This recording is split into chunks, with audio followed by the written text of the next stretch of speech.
There is a place that I went last week and it's an ocean cliff. I've been to this place quite a few times. It's a very beautiful place. It's called The Gap and it's in a suburb called Watson's Bay. It has views out into the Tasman Sea, but beneath all this beauty there's darkness, there's sadness that surrounds this place.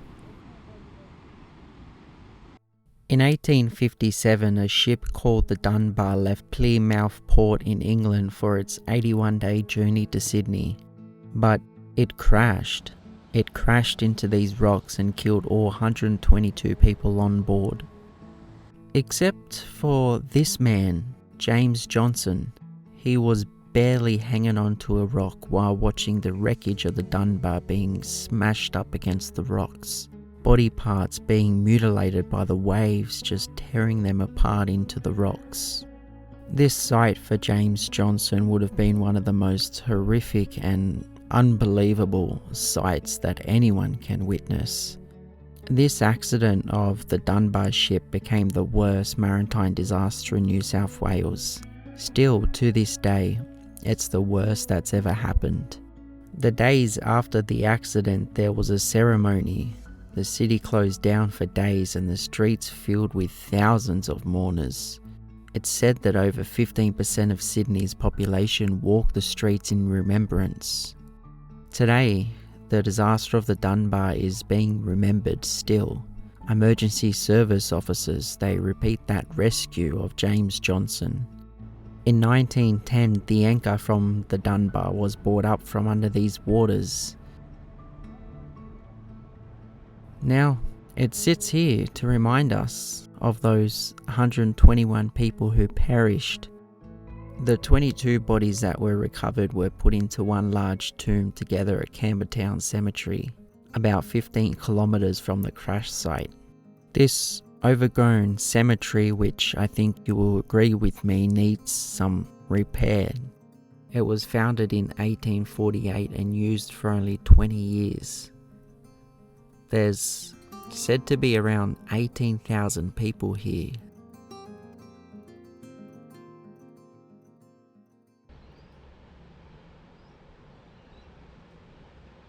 It's also a place that has the most suicides nowhere else found in Australia.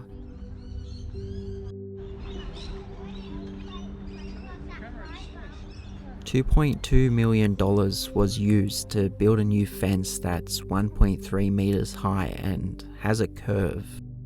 Now with the curved fence, it makes it that little bit more harder. You don't have anywhere to put your foot, and so you need to use more of your upper body. The $2.2 million that the government put into making this place safer was also used to install high-definition CCTV cameras. These cameras point up everywhere around the cliffs and they just face everywhere, all different angles. They monitor the place. Anyone attempting to climb, then the police will be notified day or night, 24 hours a day. In 1995, a 24-year-old lady fell to her death, and in 2008, 13 years later, her then boyfriend was convicted of pushing her over the edge.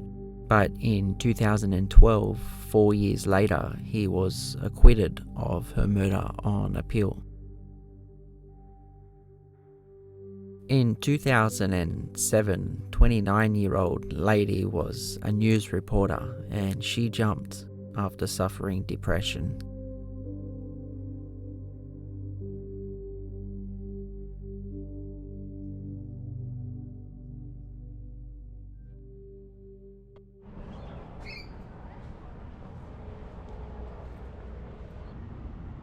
In 2013, there was a 20-year-old hairdresser who took her own life after being catfished online.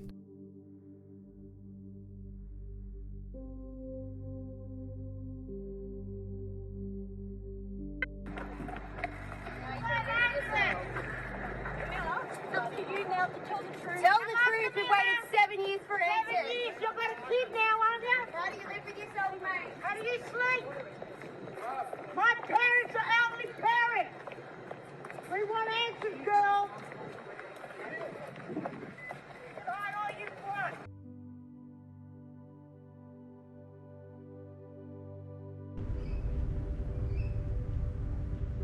You will also come across a printed name on some concrete.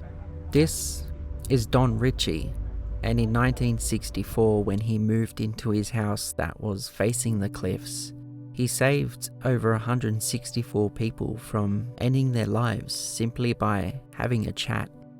We used to have all sorts of people arriving and visitors and tourists, and it was a very popular area, and some people used to take their own lives right opposite our house.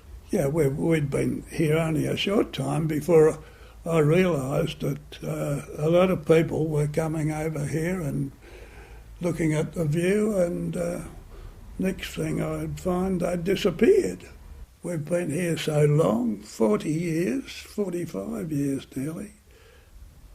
We've been involved in lots of these incidents, and it's just become part of a way of life for me to sort of sell them the idea that why not come over, talk about it and see how we can fix it. Over the years, whether it's 160 or 260 or somebody talking about 400 the other day, I have spoken to many, many of them just that way of saying, what are you doing over here? Please come and talk to me.